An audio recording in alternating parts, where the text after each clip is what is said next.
Thurston Moore has a brand new solo album called By the Fire. Now, it's already out on vinyl. It's available now on streaming services. I've been enjoying it, and I would highly recommend checking it out. By the Fire is available now on Apple Streaming, on Spotify. It's just a few clicks away on your phone. It's probably on vinyl at your local record shop, and it's definitely available at thurstonmoore.com.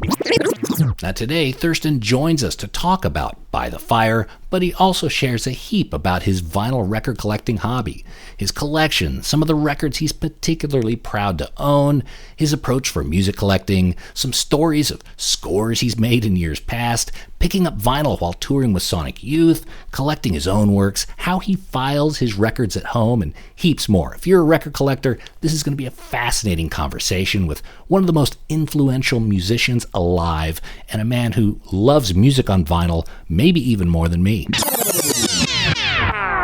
And just so you know, we have an extended version of this interview with Thurston available only to our Patreon supporters at patreon.com/vinyl guide. If you're a patron of the show already, go there now and check it out. But if you're not quite yet a part of our Patreon community, that's easy to fix. Just go to patreon.com/vinyl guide, sponsor the show for a few bucks a month, help support what we're doing here, keeps me supplied with burritos and coffee, and gives you access to extra goodies like extended artist interviews, secret episodes, and more. This week we are welcoming 3 new patrons, EM, Isaac, and Chris Glue. You guys absolutely rock. Thanks for your support. Enjoy the extended interview with Thurston Moore. For the rest of you, it's not too late. Patreon.com/vinyl guide and be enjoying all our extended artist interviews and secret episodes within moments. And this week, we say howdy to our show sponsor, GrooveWasher.com. The Groove Washer is the best record cleaner on earth and has several bundles suitable for any size record collection. Whether you're a vinyl hobbyist just building a small collection, or a mad as beans collector with cramped living quarters and stacks of 45s in the bathtub, the Groove Washer has you covered. Ask for the Groove Washer by name or go to GrooveWasher.com and enter promo code VinylGuide10 for a discount. That's GrooveWasher.com, discount code VinylGuide10. And we are also brought to you today by AudiophileuSA.com, the online record shop that only sells excellent and near mint vinyl records. AudiophileuSA.com sells only the best, the cleanest, the near mintiest of the minty records, some still in original shrink wrap. Plus, AudiophileuSA.com ships worldwide. No matter where you're at, the box can come direct to your front door. So go to AudiophileuSA.com and get that final upgrade on that holy grail title that you've always wanted. That's only at AudiophileuSA.com. So there we go. Let's start today's interview with Thurston Moore.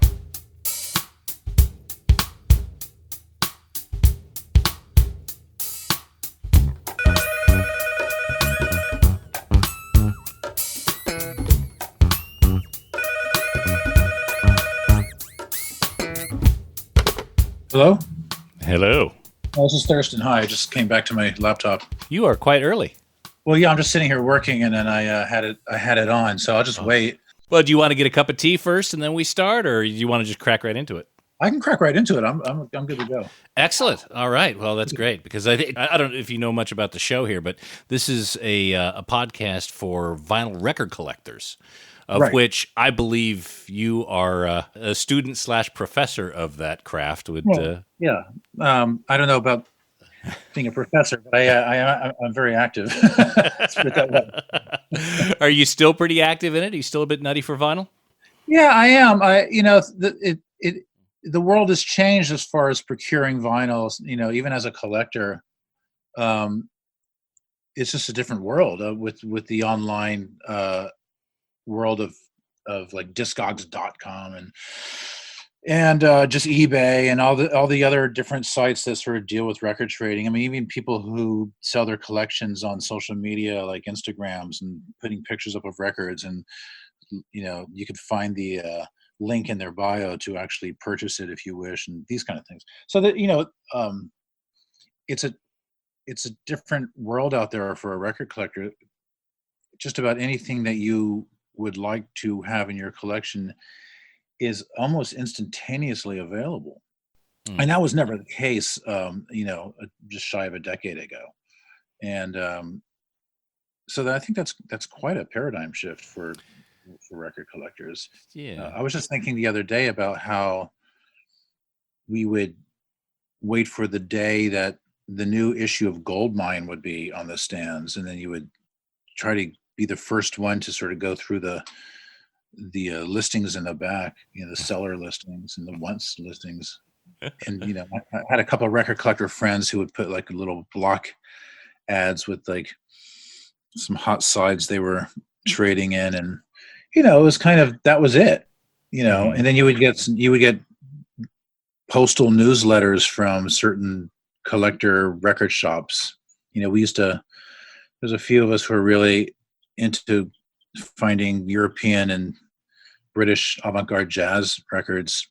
Mm-hmm. And there are few and far between in America. There's a few distributors who were on it, that you could deal with. But you would get these lists from, there was a store in London called Mole Jazz at the time, Mole. Mm-hmm. And they would have these, thousands of records on every few months that they would mail out. And you would get this in the mail, and you would scan it, and with no visual, there's no pictures of the records or anything. You just sort of had to sort of assume they knew what they were talking about. Yeah. Assume what they were talking about, and you could, just realizing, like these titles were just so arcane, and sometimes it was a gamble, and you would bid on them. They were all for bid, they were all for auction. So you would circle the ones that you were interested in, and then you would bid, and then you would send it back in through the mail, and then you would get a letter like a week or so later saying which ones you possibly congratulations. Yeah, and that was that was kind of exciting. But that was the process, and that's just vanished.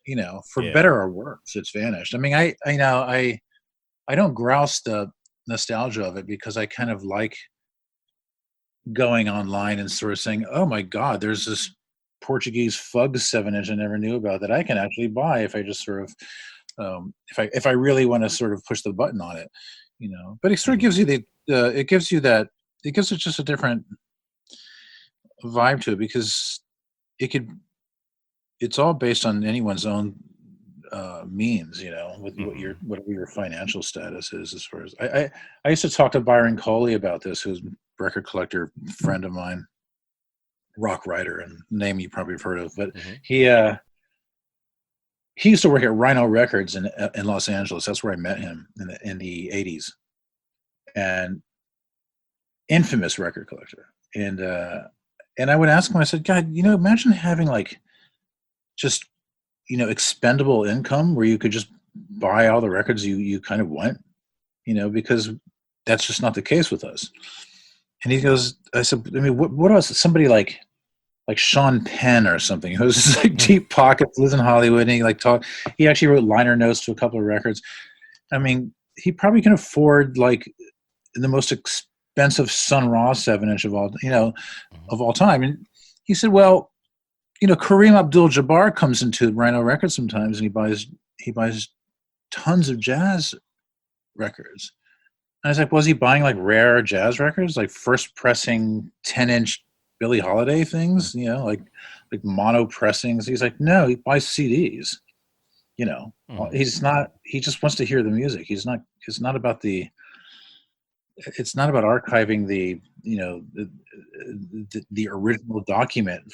That's a whole nother aspect of it. And that got me to thinking, it's like, well, yeah, so it's actually more than just the music, isn't it? There's something else going on there. And I realized, it was really sort of a bit of a self-evident truth, that what I like about record collecting is the aspects of it that are beyond the music, So it's like, it has a lot to do with just the vibrational aesthetic of just the document, and then the status of the document, whether it was like the first pressing, and then what that denotes as this kind of OG, archival thing, and then just the way and then the visual aspect of it. So it's from the vibrational to the touch and to the visual of just like, this edition that you're looking at. And you think about records costing a lot of money, but they're kind of like, they are editions. There's very, very few records that are an edition of one where they're just like a standalone piece of art, of which there are, but they're very few. But I mean, records are always in editions, and the most expensive records, just barely break the $1,000 mark. I mean, of course, there's artist records that go up into like, hundreds of thousands of dollars, like something made by some visual artist that's, on vinyl. Yeah. That's ridiculous. And it's like that, and that kind of money for a record in your household is rather embarrassing, What does someone say? So, I mean, do you get caught up in that? Do you get caught up in that, oh, it must be a first pressing, or do you get more excited if it's a first pressing versus a second or third or something? Well, it's interesting because first pressings have always been historically preferable as far as collecting, in books and records. I collect books, but it's different with literature, because with books, it really does denote this, this initial life of this document. Whereas with records, especially in rock and roll records, or even in jazz records too, I mean, as technology progresses, the remastering of certain sessions, be it the first Led Zeppelin records or some old John Coltrane records from the 60s, some of the remastering that goes on is producing a much better sounding document and much truer than probably what the artists and the engineers were hearing in the studio at the time before it went into the process of being manufactured. And so there's all this technology that has improved the listening experience, that's become truer to probably most likely the original production of the sound. Right. And not to mention the materials, like for some of those old chess records, they were pressed in plants where all sorts of garbage was intermixed within the pellets. So a modern press, it quite often sounds much better. Like the Stooges Funhouse box, I mean, it's great having that first Stooges on Elektra record. I remember finding that in the early 70s as a kid, and knowing that it was something very heavy, and just like it was this monster that I kind of brought home. And I'll always keep it. And I'll always, if I have to get rid of any version of Funhouse, I will get rid of everything except for that, because there's something about that that sort of defines my excitement. But yeah, I mean, the Stooges Funhouse box now, which Henry Rollins kind of oversaw a lot of as it was going down, or at least was witness to it, and just hearing how incredible it sounds compared to any other previous release of that record. It's a bit of a collector's conflict, isn't it? Yeah. Well, no, what you end up is just getting them all. You end up having it. I'm not looking at you right now, but I the thing is, I've been doing a lot of interviews lately, and a lot of them have been on Zoom and Skype, and I generally don't have my video camera on, because just I try to keep some privacy in my life. But the journalist will generally have it on, and I will notice, like, behind the journalist at his desk is just like hundreds of thousands of CDs and records. And so it's really great. It's like, oh God, I'm not alone in this insanity. Oh, yeah, well, yeah, if I had my camera on, it's the exact same view behind me here. Yeah. It's like a trophy case. I wouldn't be able to talk to you very cogently, because I would be scanning, like the background. Like, you don't really need that canned box set, do you? Yeah. Yeah. I can see an Impulse record label from 50 meters. I can tell exactly. Well, yeah, orange. Yeah. So, at what point in your life did the record collector gene, or the eyes inside you, open up about record collecting? When did it become really important for you? Well, it's funny that you mentioned the word gene, because I have an older brother. I have an older brother and an older sister. I'm the youngest, and my older brother is 5 years older. His name is Gene. And he kind of turned me onto it at a very young age, when he started bringing records into the house in the 60s. And by the time I was coming of age in the early 70s, I was like 12, 13 years old in 70, 71. So I'm becoming somewhat, kind of alerted to how cool this is. And my brother was bringing these records in, and at first it was a rather of an abstract thing, but I always remember him saying, he got the new Abbey Road record, and then when he got the first Black Sabbath record, and he would just sort of display them in his room, and they just like looked so cool, like displayed. And just, I remember seeing Kiln House by Fleetwood Mac, that LP, just sort of leaning against the wall, sitting on top of one of his speakers, and just thinking like that looks really amazing. And I just really liked every aspect of that kind of, how it was really just, these were real signals of like our contemporary world of being young in the world at that time. And he said something to me, it was like about how he was amassing this collection of records. He must have had like maybe 15 albums at that point. And he said, by the end of this year, this stack is going to be up this high. Like he took, he was kind of getting into this thing of like amassing more and more records because that was a cool thing to do. I think the record collecting thing really came into more prominence in the 70s with people who were interested in rock and roll records. I mean, before that, it was like this really marginalized culture of like, R. Crumb kind of guys collecting 78s and original blue sides, and but sort of by in 68, I mean, it was like we're only 10 years old as far as like rock and roll, and so I'm 10 years old in 68, and in 78 I'm 20 years old, and it's like when the whole punk rock thing is exploding, and that's when it became more sort of focused on people who actually realized that collecting records that would sort of vanish from the marketplace was something to consider when making records. So you started having these independent labels like creating limited edition colored vinyl or numbered records, which was kind of, the intention was to sort of appeal to collecting, and it would encourage immediate sales and promoted scarcity and that sort of thing. Yeah. So it wasn't sort of an economic factor. I remember during the hardcore years, starting in like 79, 80, and there was one of the bands out of Michigan called the Necros, and their very first single, which is, goes for like a couple of thousand on Discogs if you can find that very first single with the original sleeve. They only made 100 copies of it.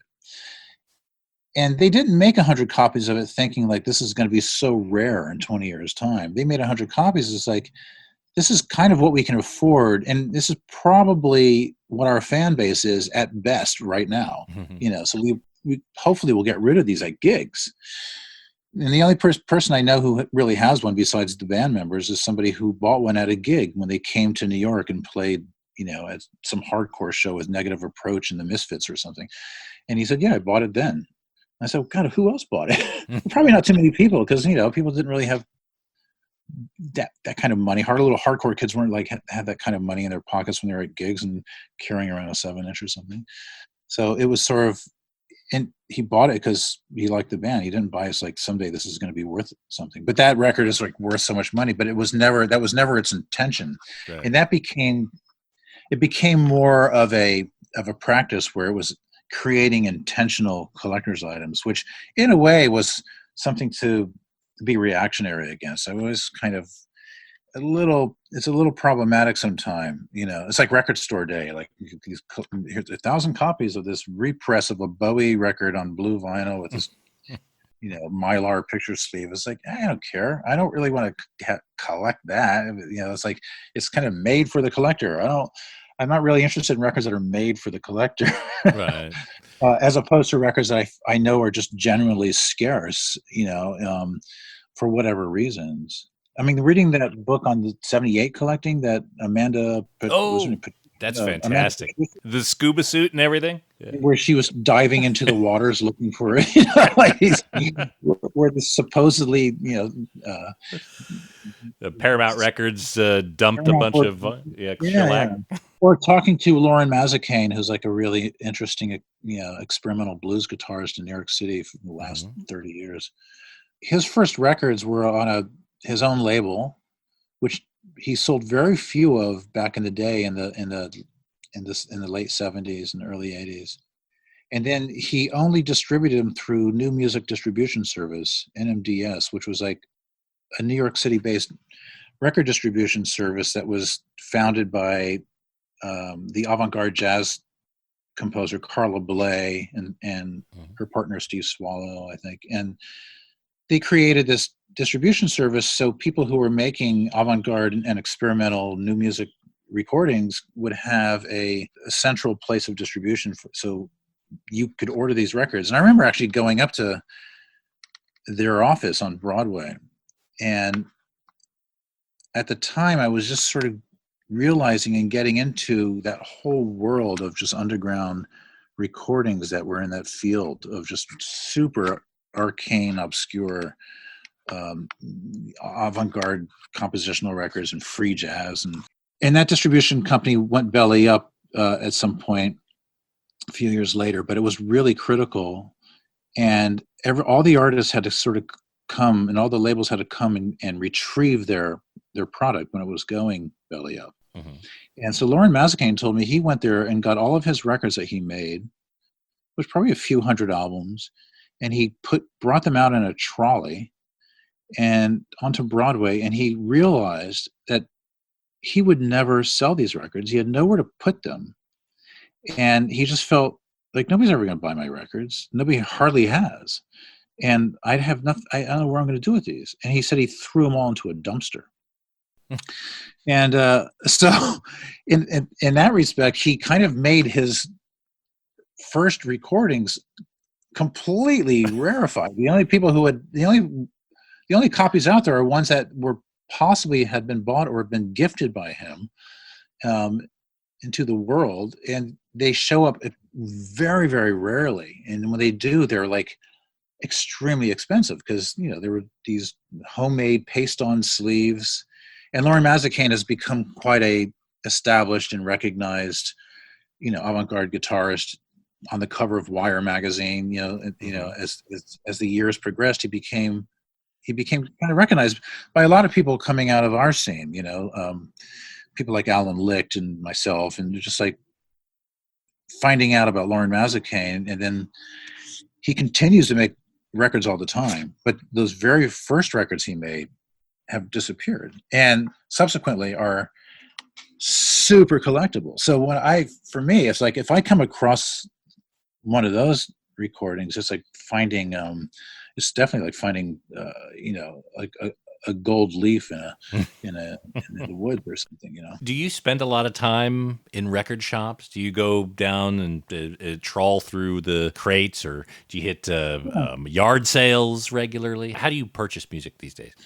I purchase it online and through Discogs, and I'll troll through there looking for certain things. But I always go to physical record stores when I can.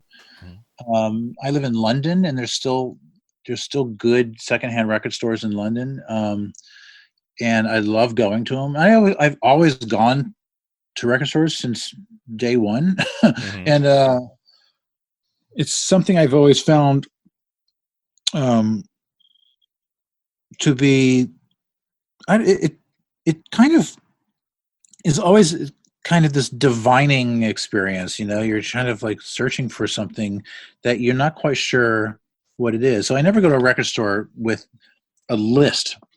Like I'm looking for these records, and sometimes I hear people come to record stores like, "Do you have this Uriah Heep, 7-inch from Germany?" And like I never do that. I just am more interested in that, like what may be in that store, and sort of looking through them, and a lot of it, again, like I said before, a lot of it has more to do with just sort of like these different aspects of it, which is sort of just the physicality of it, the just the visual of it. Like it's like buying stamps, or like like old stamps or something. It's like these visuals are great. I just love that kind of different aesthetics. Some of them were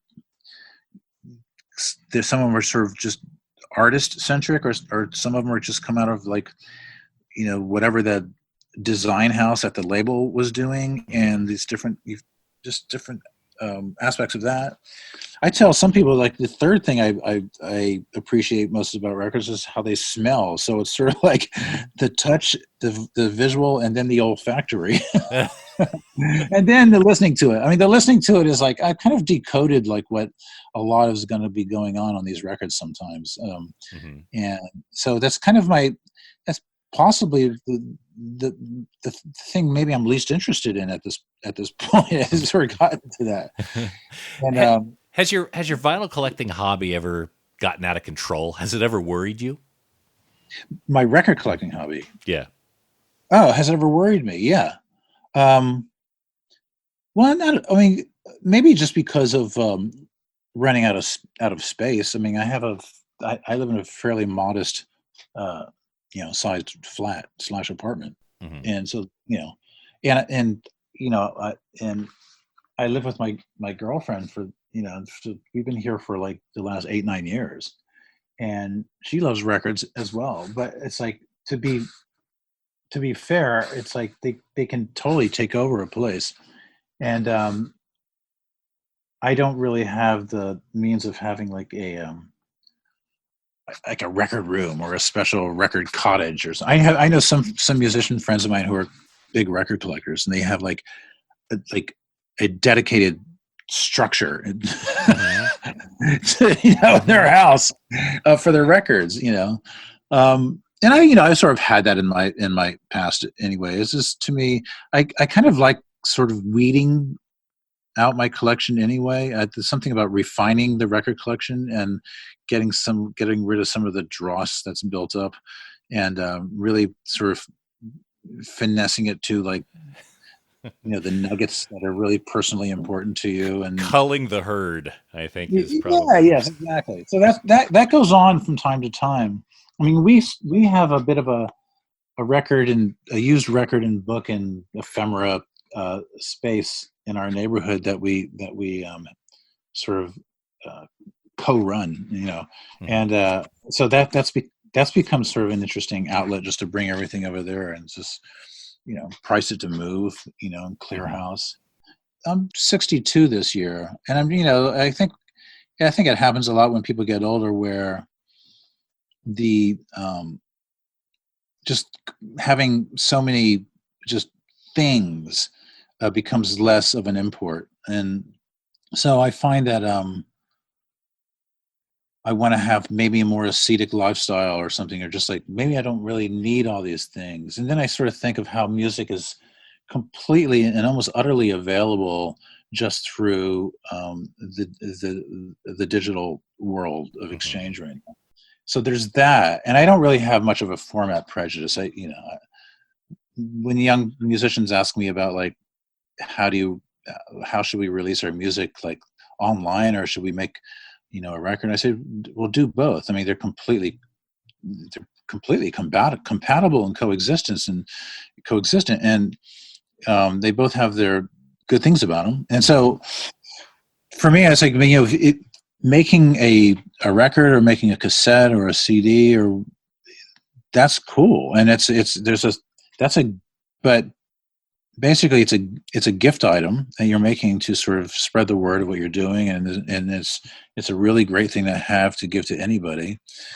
But have it coexist with having the means for people just to sort of hear and listen and buy, on these programs like Bandcamp. So that's just the way the world is right now. So I think about like, well, I can always access the music that I love by that means now, and you can almost get rid of everything, which I think a lot of people have done. Yeah. But at the same time, I really I don't think I want to get rid of all my Sun Ra Saturn albums that I amassed throughout the 80s. It's like that's just like it's something. There's something about it that just sort of has this kind of emotional value that I would feel slightly. I would feel sad if they were gone. But yeah, I would get over it probably. I don't know. I think if they were sort of gifted to somebody that I thought would put them in a good home, it would make more sense. I'm not really interested in translating these things into dollars. I find that to be a little that always feels a little less. It takes away the spirit of the. Yeah.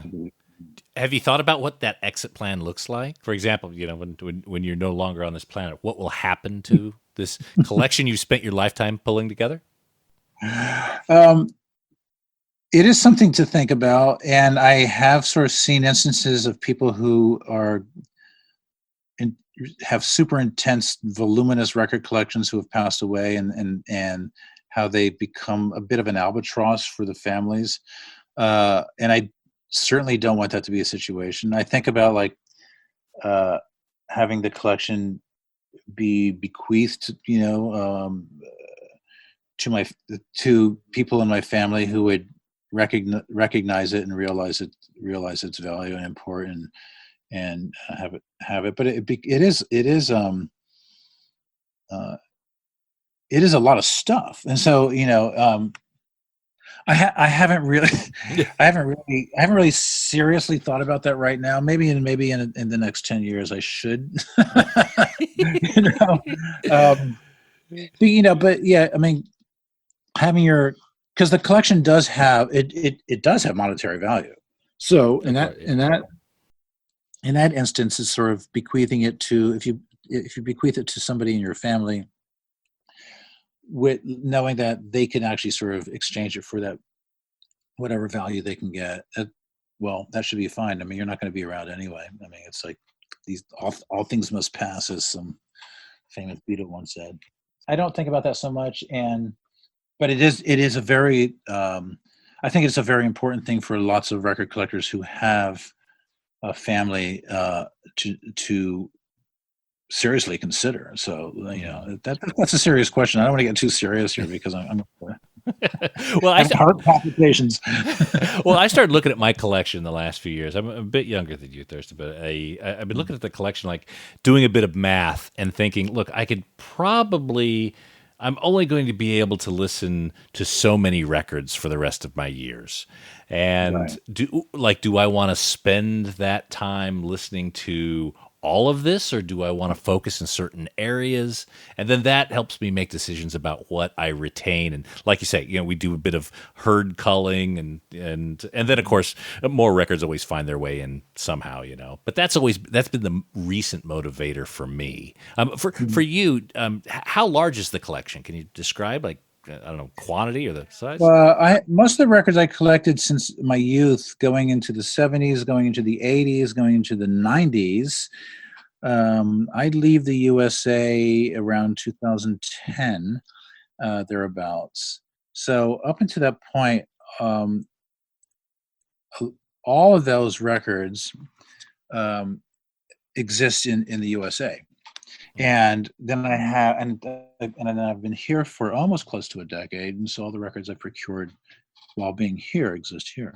So I have records on both coasts. And how many? I don't know, a few 100,000. But I have done huge herd culling. I've done massive weeding. I mean, I think before I relocated, I did quite a purge. Mm-hmm. But there's still tons. There's still tonnage. I mean, the whole thing you were talking about, like the reality of actually listening to everything in the lifetime you may have. If you live to be like, let's say 90 to 100 years old, you probably would have to start listening now every day. It's just maybe, it's the same thing with books. It's like, I mean, David Bowie was a book collector, and David Bowie always said, there's one thing I regret, is that I will never be able to read all the books that I've collected. because he was quite a book collector. And that's very true for most book collectors. It's like there's an impossibility factor of like actually being able to read all the books that are in your library before you leave the planet. And there, in a way, there's like, that's the same thing with a lot of records, because then you have CDs, you have cassettes, and you have all this other audio information in your life. You can't listen or process it before, unless you sort of quit everything and lock yourself in a room and just sort of have room service for the rest of your life and just like listen. I mean, but that's just like that's an impossibility. So Right. I mean, that's just not going to happen. And so for me, it's like, then that can't be the sole reason why you collect and keep records. And so that's becomes like why I keep the whole listening factor as a tertiary, if not fourth, quality of Yeah.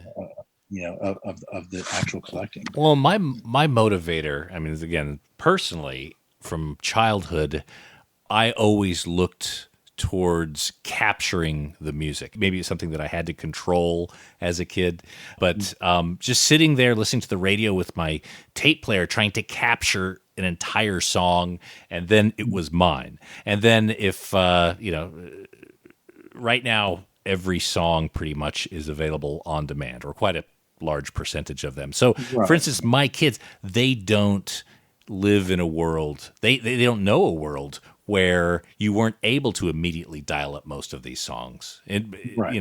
I always either had to buy the record or capture it, on a cassette tape, or God knows if I'll ever hear it again. Right.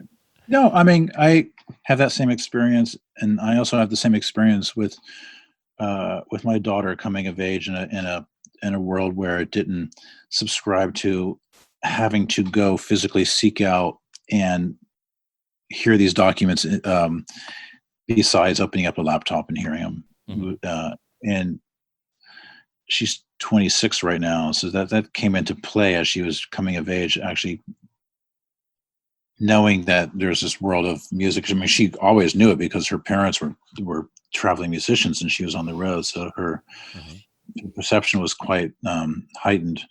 Yeah, I mean, I like the idea of capturing. I think that's really interesting because, to me, there's a certain butterfly collector aspect to a lot of this. And like I mentioned, like these Saturn Sun Ra records, Mhm. sort of like, to me, when I was finding those, it was actually sort of finding some elusive creature, somewhere, and then like being able to sort of capture it, and then you would bring it home, and you would file it away, and it's like, well, who's ever going to see this besides you? I mean, you can tell your record collector buddies, like, I actually have that pressing of that record. It's like, oh, amazing.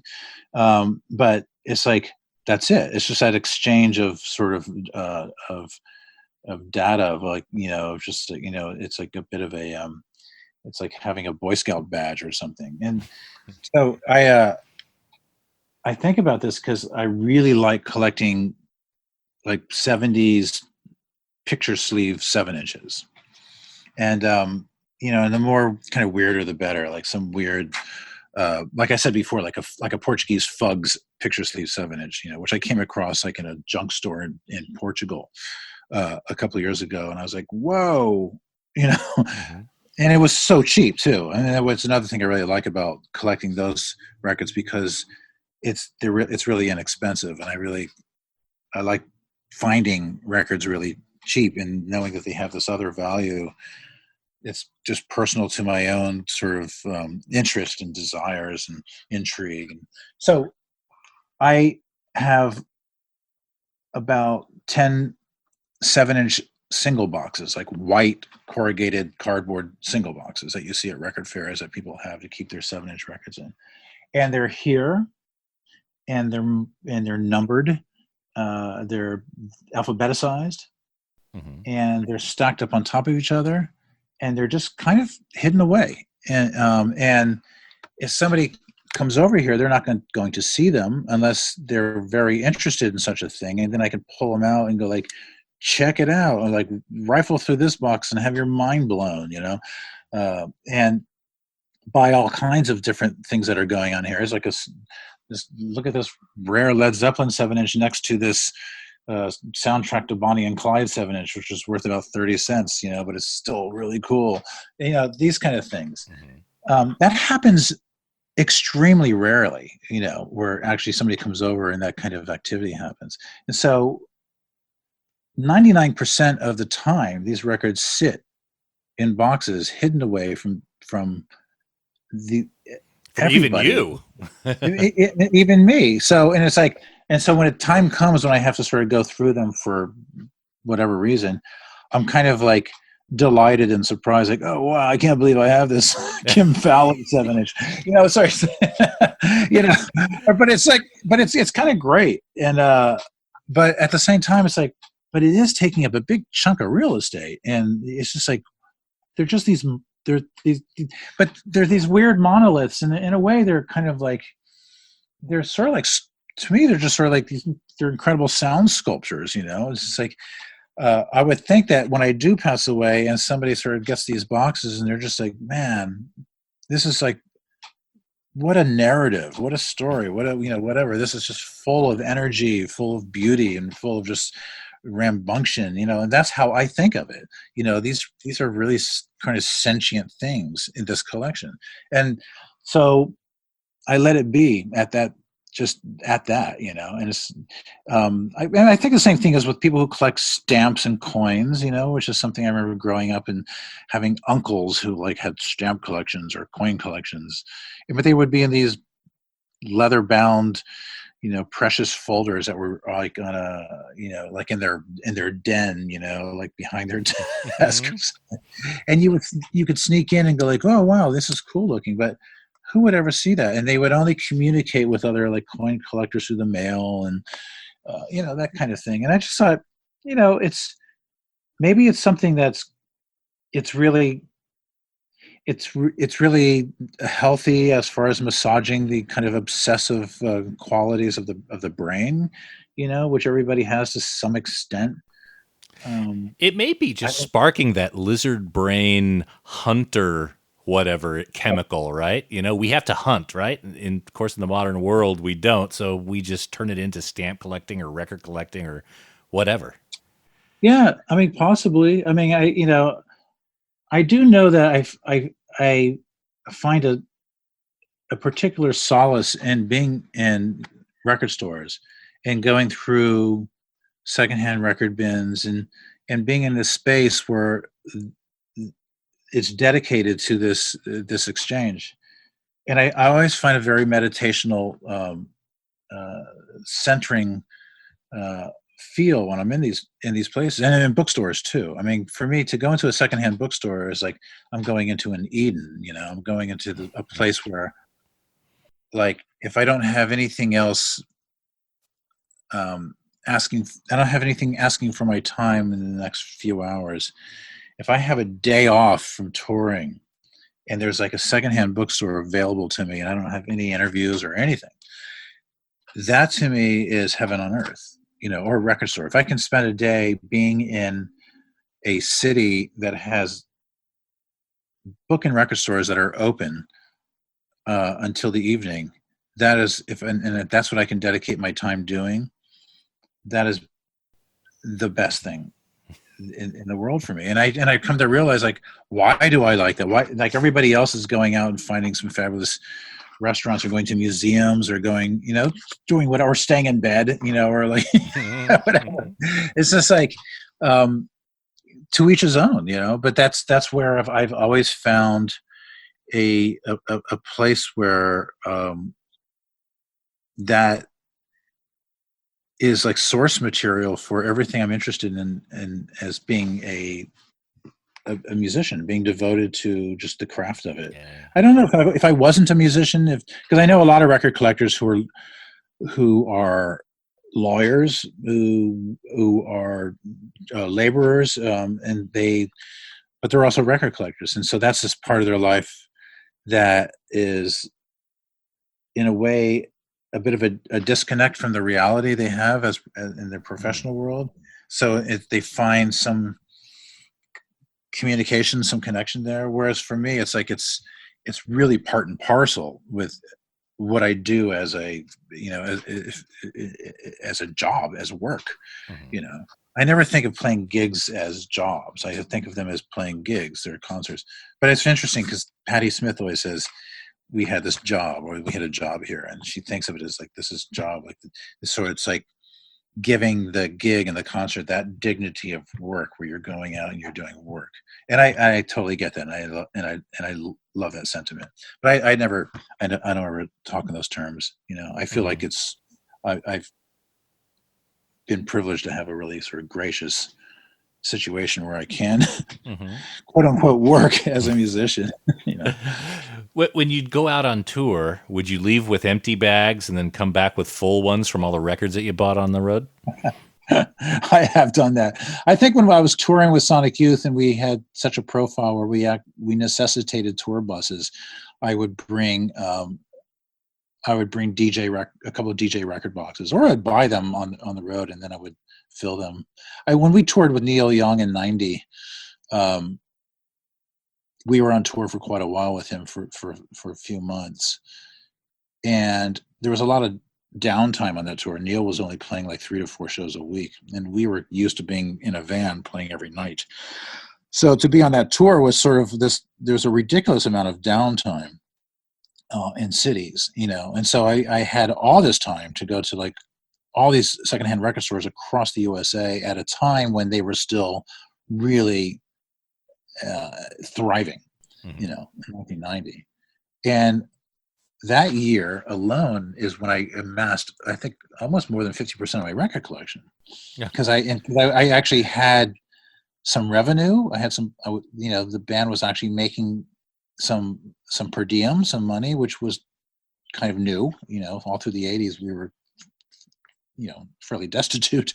So to all of a sudden have some money and all this time crisscrossing USA and going to every single record store, in the country, it allowed me to sort of like buy tonnage of secondhand records, and I would put them in boxes, and then they would go into the bay of the tour bus. And by the time we got back to the East Coast, it was just freaking ridiculous, and it was like amazing. It was just like unloading these boxes. But this is also a time when records were $1 and $2 each. I mean, exactly. And it was also before it was before the CD generation, and so it was before a lot of discovery of certain marginal worlds of music, like British folk, or like certain like really early industrial things and some free jazz things. So you could find like these weird free jazz records, like just stuck in the jazz bin in Columbus, Ohio, that were probably there for ages, and boom, there they were for like 99 cents or something. As time would go by, especially all through the 90s, when there became a real interest in rediscovering these kind of lost masterpieces of the 60s, it became more of a collector scene. So it was kind of like this thing of being ahead of the curve as much as possible. Oh, and knowing that, I mean, it was just you were kind of encouraged by other record collectors. Like if you see any Lee Hazelwood albums, you should pick them up. And this is before there was like Lee Hazelwood kind of re-interest in, that would happen. And so these young independent labels started doing reissues of Lee Hazelwood records. Steve Shelley from Sonic Youth did. And, but before that, it was just like, it was kind of these whispers across the record collecting sphere is like, you should pick up Lee Hazelwood records.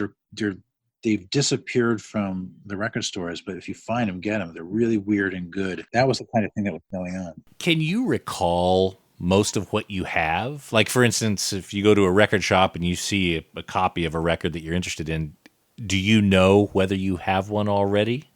Not always. And a lot of times it's coming home and filing that record away. And then as you're filing it away, it's like, oh, there's already a copy filed away. It's like, what the hell? And that's happened a few times. You try to, you try not to do that, but sometimes you can't help it unless I don't really carry around some FileMaker Pro app on my phone where I can sort of check out my collect. I mean, I've never I've never archived my record collection. Like, I Mhm.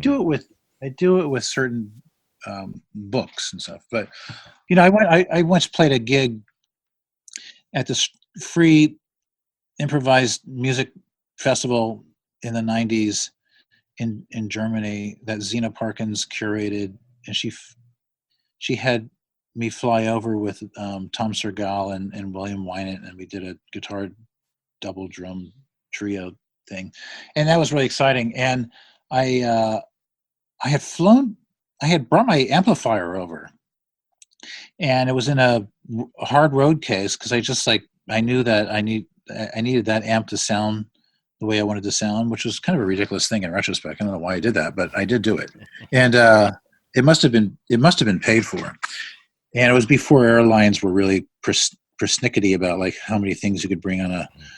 on an airplane. So anyway, I met this guy at this gig, an older gentleman who said, "I heard you're interested in buying European free jazz records." I was like, "Oh yeah, yeah." I'm hoping I can find some time to go to a couple of stores, but I don't know if I will. And he said, "Well, this this one collector guy has died. He was a friend of mine, and he has about 200 albums of European free jazz. And if you want them, I can sell them to you for this amount of money." And the amount of money was about as much as my fee was for the gig. Mhm. So of course I purchased these records. And but I was just like, how am I going to get these back to the USA? And so what I did is I was able to sort of stuff most of them into the back of the guitar amp, and then I was able to sort of lay the rest sort of like around the sides of the amp and slowly put the lid over, and then I there was just enough room in that amp case that I could have got so many records in, and then I filled up my guitar case, my soft guitar case. I was able to stuff a bunch in there, and then I had a personal bag, a suitcase, which I think I just emptied, and I threw a bunch of records in there, and then I went to the airport with this extremely heavy stuff, and I always remember like checking that amplifier in on the airline, and they could hardly lift it. They were just like, "What in God? What is this?" And I was like, "Oh, it's an amplifier." Poor And guy gave him a hernia. I was like to myself, I was just like, "Please don't open it," because if they had opened it, like hundreds of European free jazz records would have come just spilling out. And so thankfully that didn't happen. And yeah, so and that was the last time something like that had happened, and it could never happen again. Yeah. Do you have your collection intermixed? I mean, punk and free jazz and everything else in one, or do you keep them the genres somewhat separate? How do you file them? These days here in London, everything is fairly alphabetical. The only things I see Quester are like spoken word records and soundtracks, Hmm. and then sort of my own like records that I'm on. I sort of put in one place just so Mhm. I know where they are, and then that's it. Yeah, Okay. I used to sort of have different ways of filing records, and I think probably the most curious way is when I was living in downtown New York City in the '80s, and I was amassing a very slow record collection just because of money. I could only buy certain things, but buying sort of punk records or hardcore records, or and then early hip hop records that I was really into, and but I was filing the records by region. I was doing it and geographically. So I had the records starting out like kind of from North America. So we'd go from Canada to the USA and to South America, and then it would move towards Europe. Or you move towards the UK, and then to European records, starting from north to south of Scandinavia and down to Italy, and then if there's any African sides moving. So it would sort of like have this kind of trajectory through the geography of the Earth. And I don't know why I did that, but it was kind of cool in a way, just like putting records regionally. And the USA records were actually like, California, Michigan. Yeah. Yeah. And so when I first started conspiring with Byron Coley and Jimmy Johnson, and they were both sort of working on putting out this really great 80s fanzine called Forced Exposure. And I remember they would come over, they would drive down from Massachusetts to hang out, and they interviewed Sonic Youth, and we were on the cover of a Forced Exposure zine. But I always remember Byron going, like, looking at my record collection going, like, how in God's name are these organized? And I said, they're organized by geography. And he goes, like, that's just insane. Like, he goes, like, how? He goes, like, he goes, what about groups that sort of have different members from different? I was like, no, I know. And then a lot of these questions would arise. I mean, that only lasted for so long, but I think back to like how kind of idiosyncratic that was. Mm-hmm. It's very ambitious. That's even yourself right now. You'd have to move all your records to the England pile. And I still have issues like, where do you put Sun Ra? Is it S or R? Where do you put Captain Beefheart? Is it C or B? Where do you put Alice Cooper? Is it A or C? Because Alice Cooper is Vincent Fournier's name as a performer, but it's also the name of a band called Alice Cooper. So is it A, or is it Alice Cooper the singer? Is it C? Is it Captain Beefheart? That's his nom de plume for Don Van Vliet. So is he Captain Beefheart? Is a singular sobriquet? Is it? So is it C or is it Beefheart? Same with Howlin' Wolf. And is it Howlin'? Hey, Howlin'. I mean, people call him Howlin' now. They probably called him Wolf. Or, Mr. Wolf. Yeah. So there's things like that run through collections. I was actually going to sort of try to write down the litany of those kind of at debate discrepancies of like, where do you file this artist? Mm-hmm. Do you do George Harrison under H or with the Beatles? Oh, the separate Beatles solo records, they have their own file. But John Lennon, Plastic Ono Band, Ono is John Lennon Ono, John Ono Lennon, John Lennon Ono, John.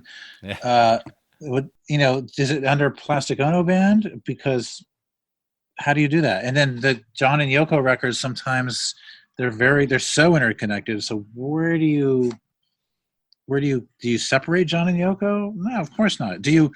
And then, so these are critical issues that we have as record collectors. Do you have a holy grail that you still have in your mind that you want to get one day? I have such a good run of original Sun Ra records, and there are some gaps in it, but it's really extremely healthy, and I wouldn't mind filling those gaps, but I don't really foresee that happening at any time. I had traded something to Mats Gustafsson, who's a saxophone player living in Scandinavia. Well, actually, he comes from Scandinavia, and he lives in Austria now. He has like a dedicated record palace and 2 different turntables, one for mono and one for stereo, and the whole thing.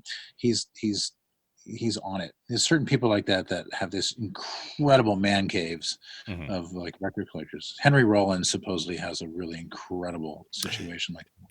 Yeah. I don't, and I wouldn't mind having it, but it's not something I lose sleep over. I don't mind slapping records on a cheap turntable and just like having fun and listening to them. I don't really feel like I necessitate to have some kind of super hi-fi situation. But were any of your tapes, Sonic Youth tapes, or anything impacted by the Universal Music Fire? I don't think so. At first we thought they were, and then we got some reports saying that we were lucky to not have been burned up. So I don't think so. I remember seeing the report when it happened, and then it took about a couple of months to get like the full inventory and everything. Yeah. And then and we found out that we didn't get burnt up. So that was nice to hear. But I know that's what a nightmare that is, right? I mean, it's just heartbreaking. Hey, Thurston, I want to be respectful of your time. I've had a wonderful conversation here, and I'd love to have you back on sometime so we could actually talk about some of the albums that you've done and some of the rare records and things. We're barely kind of getting on the edges here, but I do want to be respectful of your time. Well, my new record's coming out September 25th called By the Fire, but we just did as far as record collecting goes, we just did a bit of a remixed version of a couple of the songs by Wobbly, John Leidecker from Negative Land, who actually plays music with me in the group at times, and he did these wonderful mixes of the first song on the record called Hashish, and so we had it die cut into the shape of a marijuana leaf, and that's for collectors only, baby. You might want to sort of keep your eye out on that. You've got credits on like some 700 plus recordings, at least according to Discogs, and some of them exceedingly rare. Do you have a copy of all the recordings you've been credited on? I think I do. Yeah. Okay. I think I do, but you know what? I don't really collect myself. I'm sort of the last thing I don't really concern myself with that. Some guy did a book about all the different labels and noise cassettes and outside of Sonic Youth projects that I had done all through the 80s.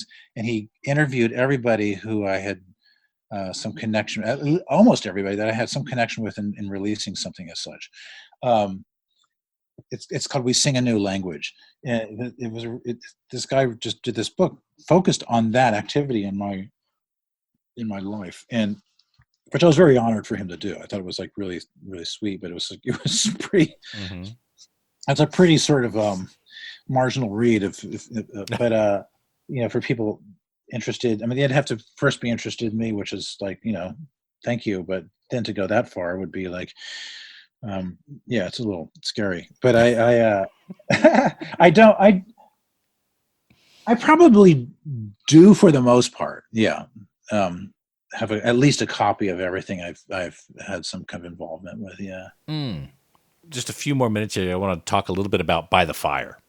Okay. It's a very strange time in human history right now. So how does the current mood and social landscape manifest itself on an album like By the Fire?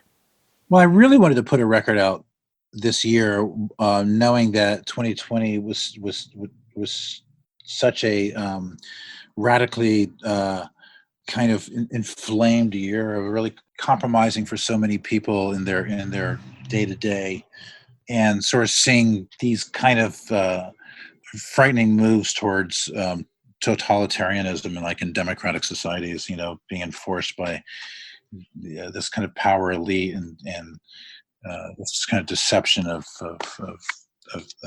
citizens who are force-fed this kind of divisiveness and mean-spirited kind of behavior towards each other. And so seeing that happening in the USA is just so distressing. Seeing young 17-year-olds who come out of KKK families going to the streets with rifles and with smiles on their faces, it's a nightmare. So to me, I really wanted to put out a record this year, if just to have some kind of offering of good vibrations, And I think that's as political a maneuver that any artist or musician can do, is to sort of offer something that engages with with whatever upheavals are going in their society, and so. The reason I called the record By the Fire had a lot to do with just about communication, about the primal visual of people sitting around a campfire and debating and sharing stories and passing the peace pipe. Mm-hmm. And then on the other hand, just sort of like people going into the streets and enraged by the the indignities and the constant marginalization of all the more oppressed factors of society. Mm-hmm. And so you see fires in the street. I mean, you see flames in the street. And regardless of where they're coming from, it's like there are fires in the street. And this is not the first time. We've had this in the 60s. We had this in the 70s. But we're having it right now, and for its own reasons. And then it's compounded with this reality of just like of ignoring the health of the earth. So I think about fire as elemental as well, but I think about these fires of rage that are happening in the streets. I think about the fires that are just sort of like that nature is sort of exacting upon the earth because of this disregard for its health. So that's the reason that record sort of has all that connotation into its title, and I sequenced it in a way where I wanted to be this narrative that sort of starts out very joyously with these two kind of more sort of proper kind of sonic rock songs, and it gets a little more serious, a little more darker, and then it sort of has this long instrumental at the end that's this kind of deliverance into like some kind of hopeful next phase, which we all sort of are hoping for. Record comes out in September, and I'm just hoping November there's a bit of a change in the zeitgeist. I can only hope so, and I just at least, I personally am gonna vote Democrat, because I know that at least that will allow a place at the table for voices that I admire, like in progressive ideologies, voices like Alexandra Ocasio-Cortez and Bernie Sanders, into the White House, where they're just denied right now. So that to me is what I'm working towards. So putting out a record like this, all I can say is it's just an action, and it's an action towards doing something positive. I know the same day my record comes out, there's some other cool records coming out. There's like a Bob Mould record and an Idols record and a Public Enemy record on so it's just like it's good company. Yeah. And so I like that sense of community, so I'm really happy to be part of it. Well, Thurston, again, thank you so much for coming on the show and talking records. And I'm really enjoying the new record. One of the few privileges of still being a music journalist these days is you get to listen to these things in advance. Yeah. And it really is wonderful. I can't wait to order myself a vinyl copy. Where are those going to be available? Should people go to thurstonmoore.com? Where should they go to get a copy of By the Fire? They can the record in the USA for Forced Exposure will have them through their distribution service. They can go to thurstonmoore.com. They can go to the record label, which is Daydream Library Series. It's, here in the UK and the rest of Europe, it goes through Cargo distribution. But these things, I don't underestimate the ability of anybody to sort of find anything these days. And so, it'll be, we'll make sure people can find it. Mm-hmm. Put it that way. And for everyone listening, try to buy it from a local record shop. Preferably a smaller shop. They need your business, especially with the horse shit that's been happening this year. Please try to go to Grimey's in Nashville. They're good. Oh, fantastic! Is that one of your go-to shops? What's your favorite record shop in the world? In the world, that's I don't want to at the discount of upsetting anybody that Oh, but I mentioned his name a few times in this broadcast. Byron Coley is an old friend. He has a store in Western Massachusetts called Feeding Tube. All right, I'm going to let you go again. Thank you so much, Thurston. Much appreciated, Thanks, and we'll see you on the flip flop. Okay, man. Okay, peace. Take care. Cheers.